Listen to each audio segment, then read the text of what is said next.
estudiantes, que el Señor les bendiga a cada uno de ustedes en esta mañana. El día de hoy vamos a continuar con nuestra clase, ya que no podemos estar a través del medio de la clase Zoom, lo haremos a través de este video tutorial.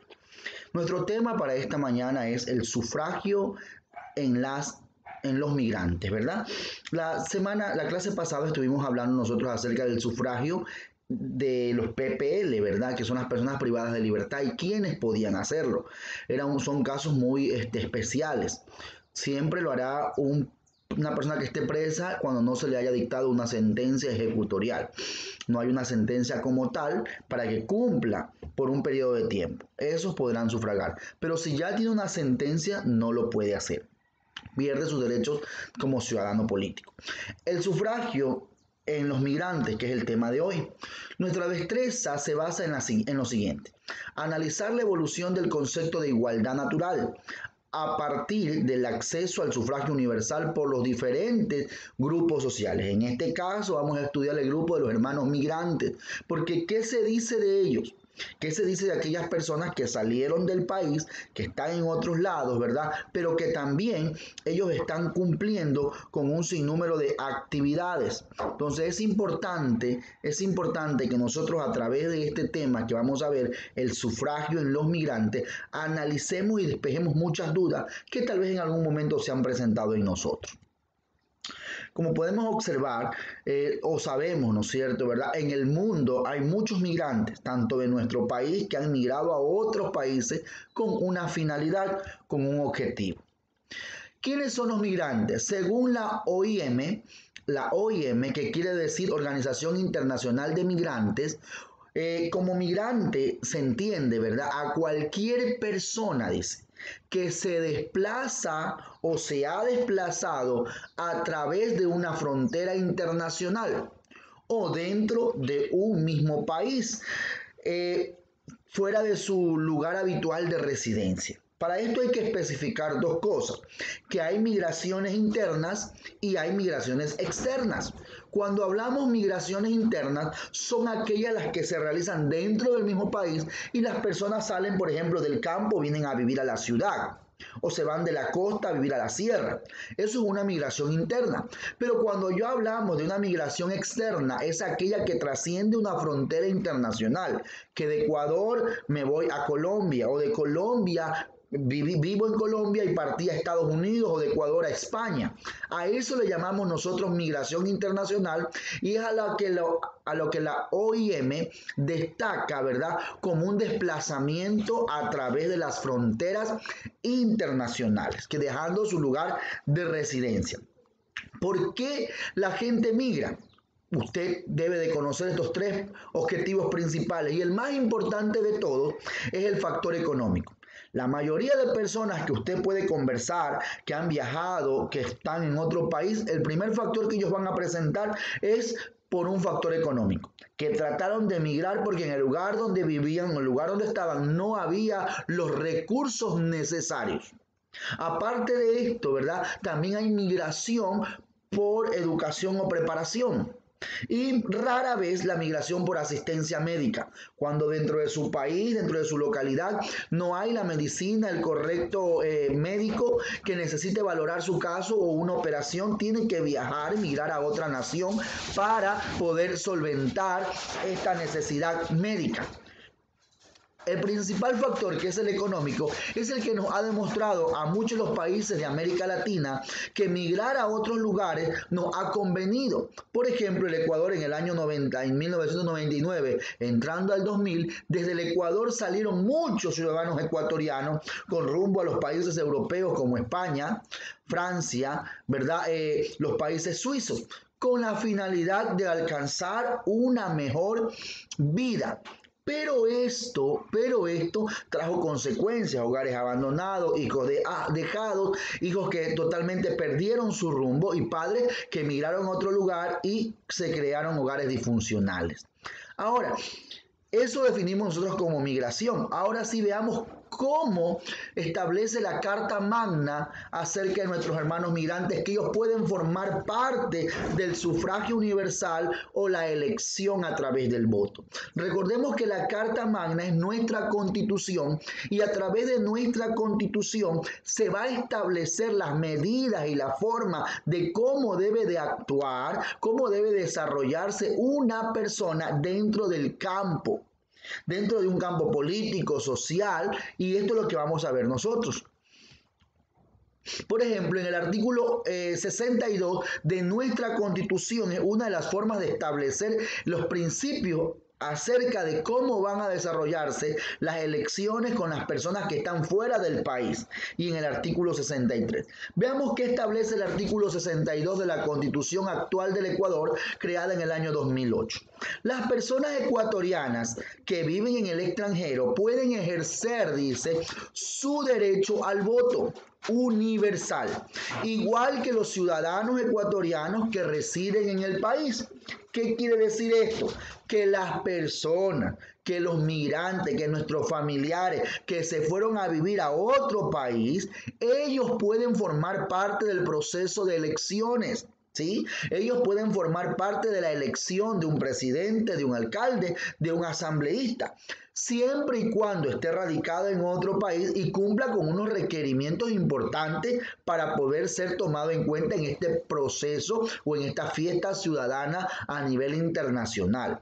Veamos lo que establece el artículo 63 también de nuestra Constitución actual del 2008. Dice, la Constitución determina que los ecuatorianos que viven en el exterior tienen derecho a elegir autoridades nacionales. Mire eso. Tanto los ciudadanos internos dentro del país, por ejemplo nosotros que vivimos en el Ecuador continental, tenemos nosotros la obligación de elegir autoridades.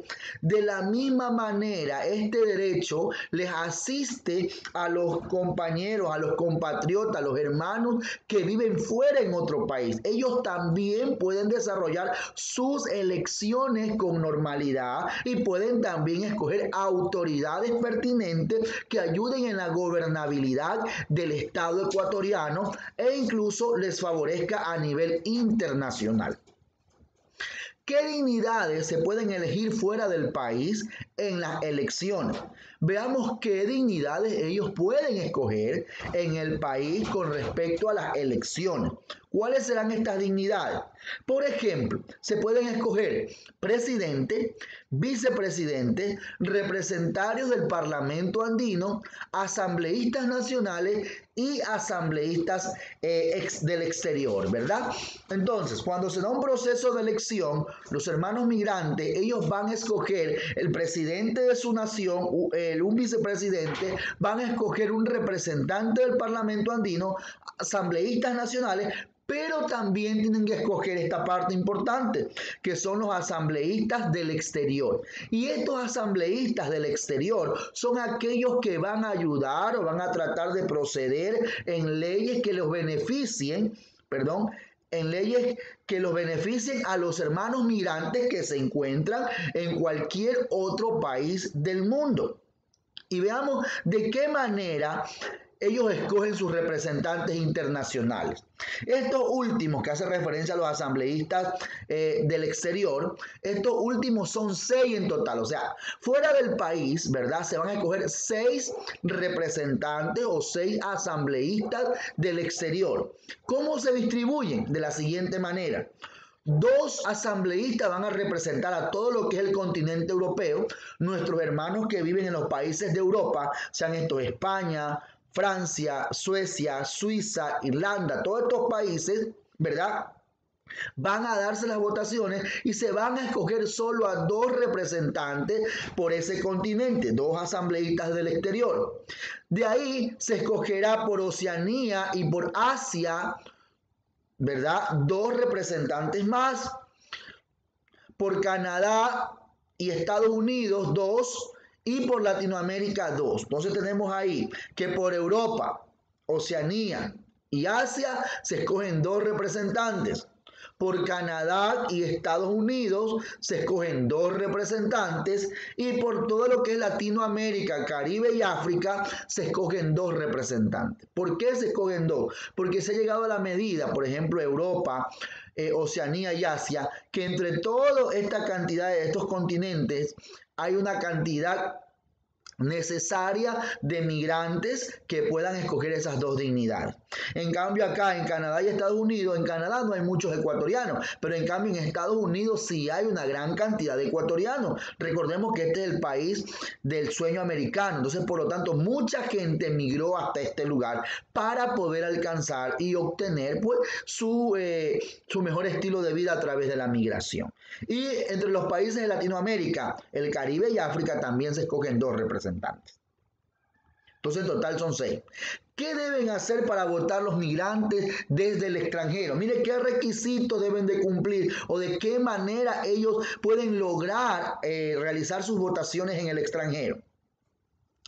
Pueden votar los ecuatorianos y ecuatorianas que en el extranjero hayan registrado su domicilio electoral en los consulados. Por ejemplo, nuestra prima, nuestra hermana vive en Europa, especialmente en el país de España, Madrid.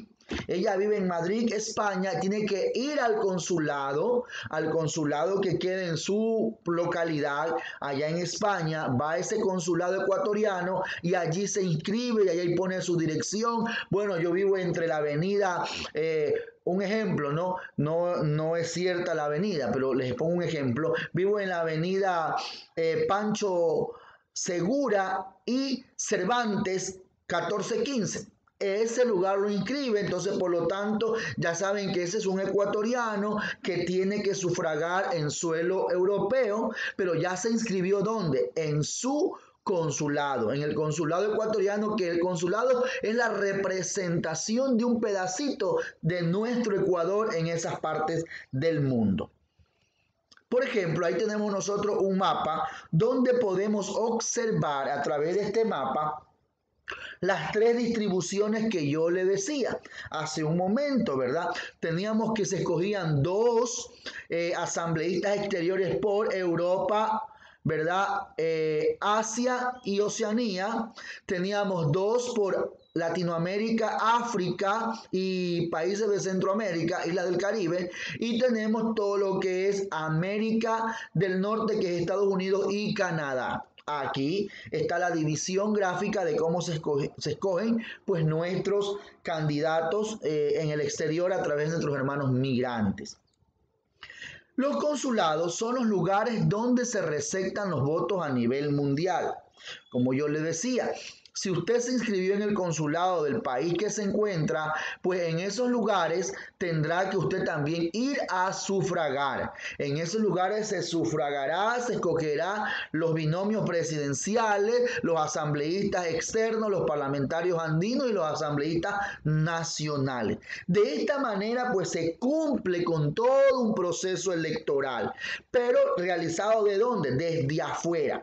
Por lo general, este proceso electoral suele hacerse con unos días de anticipación o en muchos casos también se lo hace el mismo día, pero los votos llegarán semanas más tarde a unirse a los votos nacionales.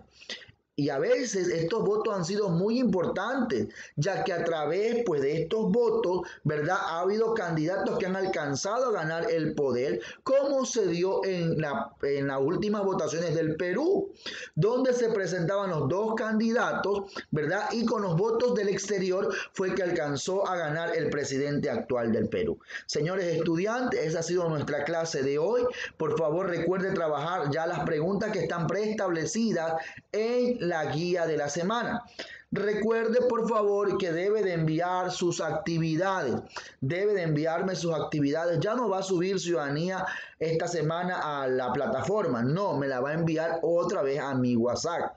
¿Sí? Muchas gracias, que el Señor le bendiga. Recuerde enviar con apellido y curso al que corresponde. Que tengan un excelente día.